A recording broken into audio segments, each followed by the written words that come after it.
ஏங்கறேன் சைக்கிள்ல பெல் அடிக்காது. என்னவா இந்த குழுவுல காசு தராங்களாம். என்ன பண்ணணும், ஒரே ஒரு கையெழுத்தை மட்டும் வந்து போடுங்க, மத்தத நான் பாத்துக்கிறேன்னு எங்க அண்ணனை கூட்டிட்டு போயிடும். ஆக்சுவலி பாத்தீங்கன்னா எங்க அன்னைக்கு 30,000 கொடுத்துருப்பாங்க. வர வழியிலே 10,000 ரூபாய் ஆட்டையை போட்டு 20,000 எடுத்துட்டு வந்து எங்க அண்ணன் கையில கொடுக்கும். எங்க அண்ணன் வாங்கி எண்ணி பார்ப்பான். 20,000 இருக்கா, நீ ஒரு 10,000 வச்சுக்கமா, எனக்கு ஒரு 10,000 ரூபாய் கூட.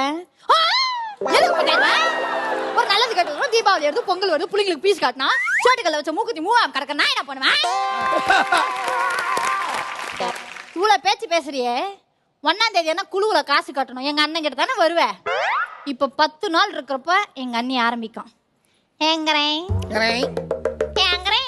சைக்கிள்ல பெல் அடிப்பாங்களா அது? எங்க அண்ணி அப்படிதான் கூப்பிடுவாங்க ஆசையா. யாரு அதான் ஏங்கறேன்